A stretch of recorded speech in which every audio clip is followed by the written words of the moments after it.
ये दिक्कत इस सरकार से मेरी यही है कि ट्रेलर तो ये बहुत अच्छा बना लेते हैं लेकिन इनसे पिक्चर नहीं बनती क्योंकि डायरेक्टर में ही प्रॉब्लम है।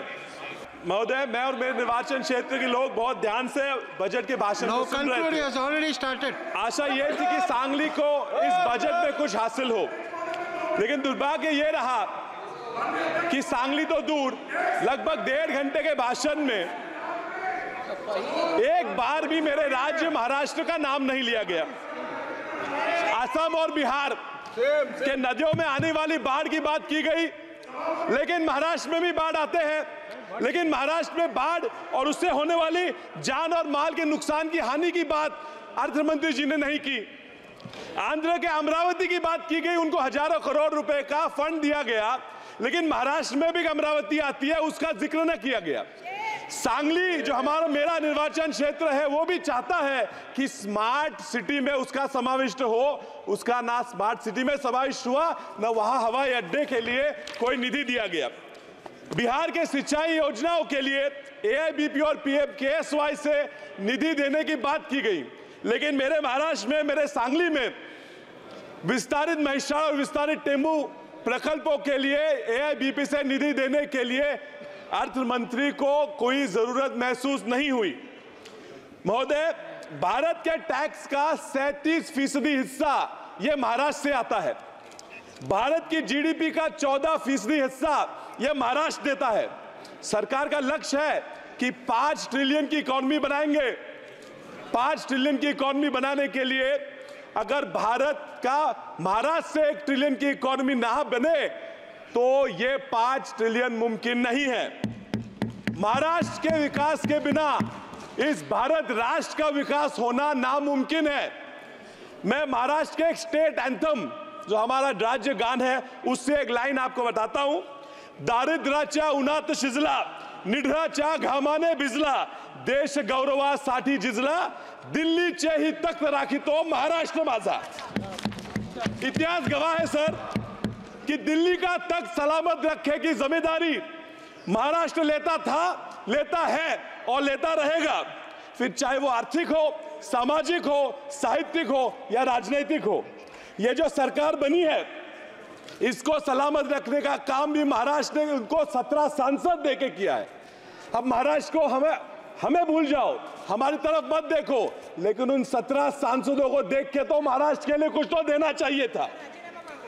अभी ये दिख रहे हैं कुछ सांसद मुस्कुरा रहे हैं, इनको देख के पिक्चर का एक गाना याद आता है, तुम इतना जो मुस्कुरा रहे हो क्या गम है उसको छुपा रहे हो। मैं जानता हूं इन्हें डर है कि वापस निर्वाचन क्षेत्र में जाके क्या कहेंगे, ये दुख उनको सता रहा है। खैर, इनकी मजबूरियां मैं समझता हूं सर। बैसाखियों पे बनी हुई सरकार से और लोग क्या अपेक्षा करेंगे। मुझे डर है कि ये बैसाखियों पे मजबूरी चलने वाली सरकार अपना देश न डुबा दे। सर, राज्यों की बात छोड़ते हैं, सामान्य लोगों की अपेक्षाओं पे क्या क्या किया ये मैं पूछता हूं। MSP को लीगलाइज करने की बात की, ये इन्होंने नहीं की। लोगों का कर्जा, किसान कर्जे से मर रहे हैं, कर्जा माफ करने की मांग की, वो दखलंदाज कर दी। महंगाई सीमित रखने के लिए तो इन्होंने कुछ किया ही नहीं। सर, EPS में 7,000 रुपए मासिक पेंशन देने की बात हुई, वो इन्होंने नजरअंदाज कर दी। भूमिहीन किसानों को भी सम्मान योजना में, PM सम्मान योजना में समाविष्ट करने की बात की, वो भी उन्होंने ठुकरा दी। सर, फर्टिलाइजर हो, सीड हो, उस पे लगने वाला GST भी इन्होंने माफ नहीं किया। मनरेगा में 400 रुपए तक मिनिमम वेज बढ़ा दो ये मांग की थी, वो भी उन्होंने नहीं दी। चलिए, नहीं दिया तो नहीं दिया, जो दिया उस पर मैं सर 1 मिनट बात करूंगा। Food subsidy, they have decided to again continue with the 80 crore food subsidy. So it's a very ironic issue because the entire BJP's plan, election manifesto going around telling people was कि if you don't vote us back to power, आपकी food subsidy खत्म हो जाएगी। Sir, food subsidy की बात करते हैं और खुद इन्होंने इनके बजट में फूड सब्सिडी पे देने वाला प्रोविजन कम कर दिया है। सर, ये किसानों की वेलफेयर की बात करते हैं, 13.5% फर्टिलाइजर की सब्सिडी के लिए होने वाला प्रोविजन इन्होंने कम किया है। सर, ये इंटर्नशिप की बात करते हैं, 500 फर्म मिलके 20,000 लोग हायर करेंगे, बात करते हैं। मुझे ये मुमकिन नहीं लगता। सर ये 3 करोड़ घर बनाने की बातें करते हैं। मैंने पूरा बजट छान मारा, पिछले बजट से इस बजट में सिर्फ 5% ज्यादा प्रोविजन किया है। ये किसे फंसाने की कोशिश कर रहे हैं? सर ये छोड़ के बजट में 70,000 पिछले वोटर अकाउंट में और 60,000 इस वोटर अकाउंट में उन्होंने न्यू स्कीम्स के लिए दिए हैं। कौन सी न्यू स्कीम्स हैं? इससे क्या होने वाला है? क्यों नहीं बताते? हमसे वोट मांग रहे हैं और नहीं बता रहे 60,000 रुपए कहां जाए। Sir you are in this budget, is this a budget only of announcements or is it a budget only for actual provisions? मैं आपको हमारे संत तुकाराम महाराज जी का एक अभंग सुनाता हूं। बोला चीज कड़ी बोला साथ बात, जेवनिया तृप्त कौन झाला। इसका अर्थ यह है कि बातों की कड़ी चावल से किसी का पेट नहीं भरता। सर परसों एक बजट से खुश सांसद मुझे बोले कि विशाल ये तो अभी बस ट्रेलर था, पिक्चर अभी बाकी है।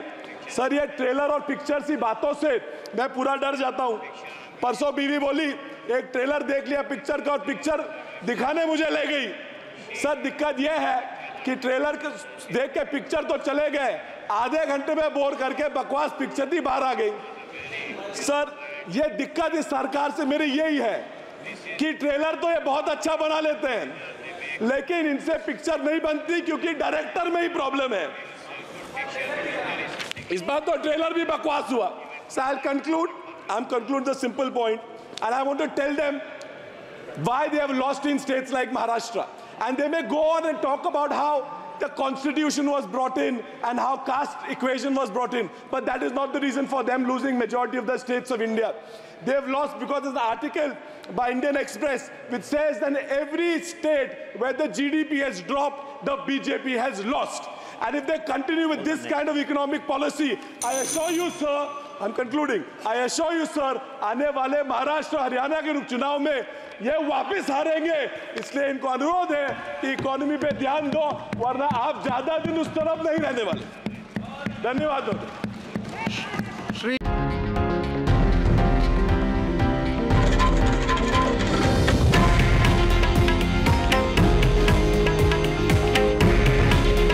हे आहे देशातील नंबर 1 न्यूज नेटवर्क आणि आपण पाहत आहात TV9 मराठी। काळजी तुमची, हित महाराष्ट्राचं।